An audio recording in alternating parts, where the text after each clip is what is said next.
कार्रवाई शुरू करेंगे।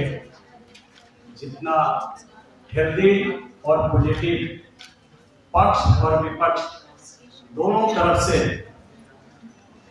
ये राष्ट्र का सबसे सेंसिटिव सब्जेक्ट है। 50% आबादी से रिलेटेड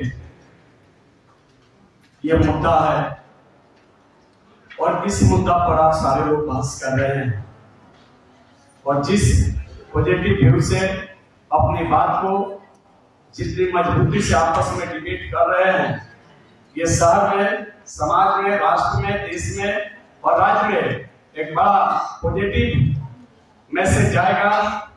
महिला सदन आयोजित करने वाले सारे साथियों को मैं इस सदन का आभार व्यक्त करता हूं आप सबके तरफ से, जिन्होंने इतनी जल्दी और प्रभावशाली डिबेट बनाया और आने वाले भविष्य के लिए राष्ट्र, समाज, परिवार का लीडरशिप यहाँ से निकल के आ रहा है।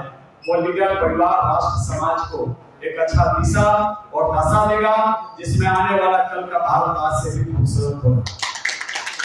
Then why hasn't it given the same representation to women when nominating candidates? There's only 50% of women in parliament, and during election as well, there's only 15 to 20% of women who get the seat.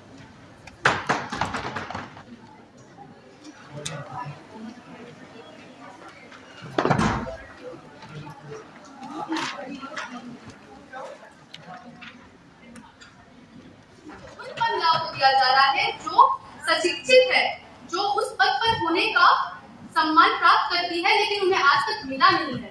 आरक्षण के नाम पर उन महिलाओं को भी उनके पद पर बैठाया जाएगा।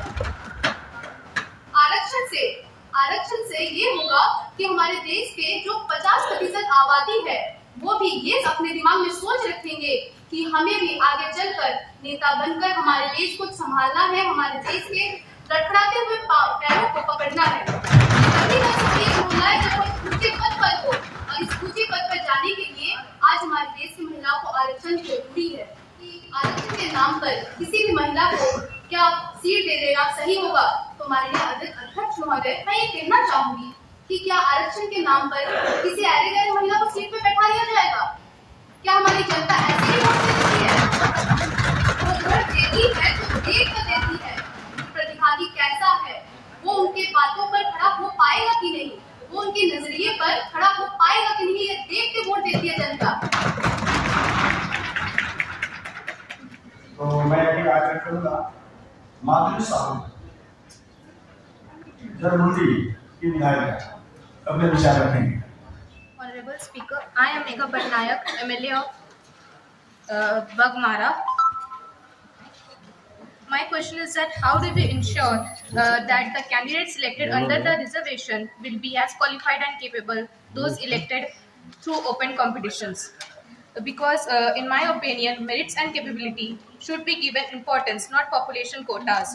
Candidates should be selected based on their qualifications, skills and abilities, not on reservations quota.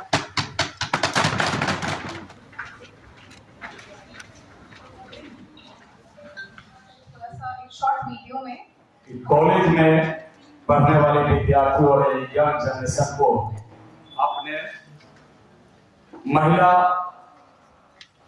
सांसद के रूप में इनको बुलाया और आपने जिस तरीके से हेल्दी और पॉजिटिव सपोर्ट के लिए इनको मोटिवेट किए और जितना ये लोग पॉजिटिवली जाकर के महिलाओं का सदन में क्या अधिकार होना चाहिए, आरक्षण में क्या उनकी सुविधा होनी चाहिए, किस वर्ग के क्या आरक्षण मिलने से क्या लाभ है, क्या हानि है, उसके समाज के हर वर्ग में क्या प्रभाव पड़ेगा, इस एज में जिस तरीके से ये डिबेट कर रही है, बहुत बड़ी बात होती है कि आज खास करके लड़कियों में अगर यहाँ पर महिला संसद के तौर पर यदि मैच्योर्ड महिलाएं रहती, कविता जी रहती, मंजू जी रहती, तो ये एक लगता के लिए वो ऑलरेडी डेवलप है। लेकिन जैसे विद्यार्थियों को ला करके डिबेट में खड़ा करके और कल के भारत की तस्वीर और झारखंड की तस्वीर बनाने का जो प्रयास महिला सदन के सत्र के माध्यम से आपने जो प्रेरित किया है, मोटिवेट किया है, ये सत्र आयोजित करने वाले सारे साथियों को मैं हृदय से आभार और धन्यवाद देना चाहता हूं। क्या आज के समय में जो महिलाओं का हक और अधिकार होना चाहिए वो कहीं ना कहीं सामाजिक दृष्टिकोण से कम है। मातृशक्तियों को वर्तमान समय में जो रिस्पेक्ट मिलना चाहिए था वो कहीं ना कहीं से नहीं मिला। और इस महिला सत्र के माध्यम से हमको लगता है कि आपके अंदर जो जागरूकता आएगा, जो मोटिवेशन आएगा, आने वाले समाज में और आने वाले कॉन्स्टिट्यूशन में आप अपने हक और अधिकार को हासिल करेंगे। इस सत्र के माध्यम से आपने जिस तरीके से हेल्थी डिबेट किया उसके लिए हम आपको थैंक्स करते हैं और कामना करते हैं कि आप ऐसे पॉजिटिव प्रयास करें और देश और nature and mission blue foundation के तरफ से बहुत ही अच्छा आयोजन किया गया है। महिला संसद सत्र एक तरह का प्रयोग और एक तरह का विद्यार्थी को वह प्लेटफॉर्म तैयार किया गया है कि अपनी आवाज़ आप सही प्लेटफॉर्म में उठाइए। अच्छा प्रयोग था, बहुत ही अच्छा इसमें गेस्ट बुलाया गया था। पूरी तरह वह इको एक इन्वायरमेंट तैयार किया गया था जैसे विधानसभा लोकसभा में होता है। और जो व्यक्ति प्रेजेंट कर रही थी, जो बच्ची प्रेजेंट कर रही थी, उनको यह बोला गया था कि आप उस जगह के सांसद हैं। तो हमारे साथ जो बच्ची हैं, स्कूल के स्टूडेंट है, वह भी सांसद या विधायक ही थी। तो हम मैं इससे जानने की कोशिश करेंगे कि आप कहाँ की विधायक थी और आपने शून्यकाल जो प्रश्नकाल था उसमें आपने स्पीकर के पास क्या सवाल उठाया था। धन्यवाद सर। मेरा नाम माधुरी साव है। वैसे तो मैं बहरागोड़ा की रहने वाली हूँ, लेकिन मुझे इस सांसद सत्र में जारमुंडा का एमएलए घोषित किया गया था और मैं रूलिंग पार्टी से थी और मैंने अपने ऑपोजिशन पार्टी के प्रत्येक प्रश्न का उत्तर देने, सही ढंग से उत्तर देने का काफ़ी प्रयास किया था। ऑपोजिशन पार्टीज़ ने काफ़ी सारे प्रश्न किए थे, जिनमें से ये भी कुछ प्रश्न थे कि क्या महिलाओं को आरक्षण दिया जाए, क्योंकि महिलाओं को पढ़ाई के तरह बढ़ावा देना चाहिए, ये नहीं कि उन्हें आरक्षण देके पिछड़ा जाति घोषित कर देना चाहिए। तो मैंने इसका उत्तर ऐसे दिया कि हमारे घर की लगभग हर महिलाएं आजकल के दिनों में पढ़ी लिखी हैं, लेकिन उन्हें ऐसा कहा जाता है कि तुम बस वोट दो और घर रिटर्न आ जाओ। उन्हें ये प्रोत्साहन कभी नहीं दिया जाता कि तुम भी जाके वोट के इलेक्शन के लिए खड़े हो, ये नहीं कहा जाता है। और यही सबके सामने मैंने रखा कि इसीलिए तो हमारे देश की लड़कियां जो है वो पिछड़ जा रही है, इसीलिए तो हमें आरक्षण चाहिए, ताकि हमारे देश के जो लोग हैं उनके दिमाग में ये बात बैठे कि हाँ, लड़कियां भी इलेक्शन में खड़ी होंगी, उन्हें भी इलेक्शन का हिस्सा बनाना चाहिए और उन्हें भी इलेक्शन के लिए खड़ा करना चाहिए। हम धन्यवाद देना चाहेंगे nature and mission blue foundation की तरफ से मंजू सिंह जी को। इतना अच्छा प्रयोग, जो बच्ची, बेटी, विद्यार्थी को एक तो अच्छा आपने टास्क दिया और आपने उसमें इकोसिस्टम तैयार किया और बच्ची का, आने वाले झारखंड का, आने वाले 20 साल भारत का पूरा इकोनॉमिक, पॉलिटिकल, और आपने दिखाया कि युवा को अगर सही प्लेटफॉर्म दिया जाए तो वो भी अपनी बात कर सकता है। तो इसकी तैयारी में आपको कौन कौन सहयोग किए और कौन कौन गेस्ट को आप लोग आज बुलाए थे? आज ये हम लोग 1 महीना से तैयारी में लगे थे। जब से हमारी मन में ये बातें आई तब से हम लोगों इसकी तैयारी में लग गए और कई लोग हैं जिनके साथ में हम लोगों ने बैठक की और बैठक के बाद उन्होंने हमें सहयोग किया और अपना सुझाव भी दिया।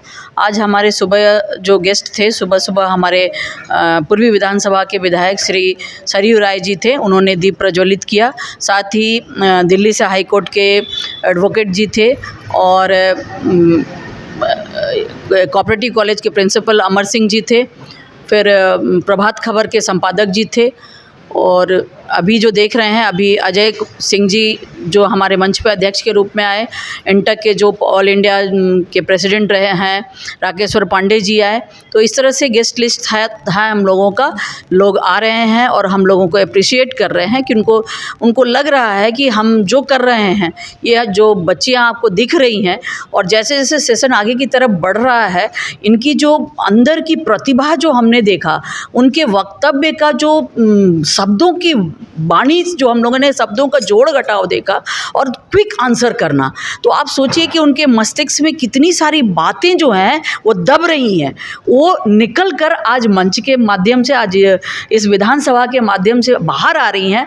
और आप मीडिया के लोग जब इसको समाज में लेकर जाएंगे तो इसका क्या पॉजिटिव, क्या सकारात्मक प्रभाव पड़ेगा, ये हम सोच भी नहीं सकते। कि इसकी जो अभी हम देख रहे हैं दृश्य को, हम सिर्फ आंख बंद करके देखने से हमको लग रहा है कि कई लड़कियां अब सामने आएंगी। तो यही था आज का हम लोगों का, कल का भी सेशन है। और हम सभी मीडिया बंधुओं का भी बहुत धन्यवाद करते हैं सबसे पहले, क्योंकि आप लोग जिस दिन से हम लोगों ने ये सोच को लेकर हम लोग आए, उस दिन से आपका सहयोग रहा लोगों तक पहुंचाने का, आपका जो कार्य रहा निरंतर, उसके लिए आप सभी को बहुत बहुत धन्यवाद। धन्यवाद। आपने किस सवाल में जवाब दिया उनको? नमस्कार, मेरा नाम दिव्या स्वराज है और मैं ऑपोजिशन पार्टी की एमएलए चाईबासा को रिप्रेजेंट कर रही थी।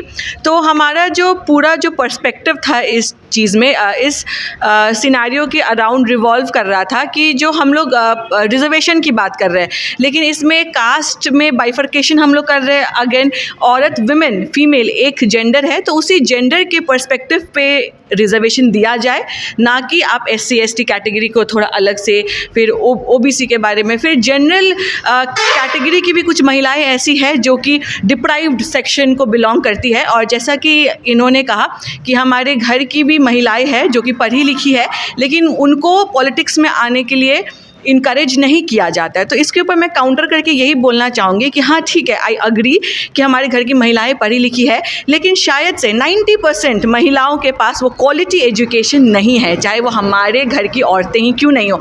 तो जब क्वालिटी एजुकेशन नहीं होता है तो और फिर अगर आप पॉलिटिक्स में जा रहे हो तो आप एक बहुत बड़ा नाइंसाफ़ी कर रहे हो। तो मुझे ऐसा लगता है कि रिजर्वेशन के बजाय आप एक बेटर क्वालिटी एजुकेशन और एम्प्लॉयमेंट पे ज़्यादा ध्यान दिया जाए तो एक बेहतर सोसाइटी हमारा बन सकता है। Thank you.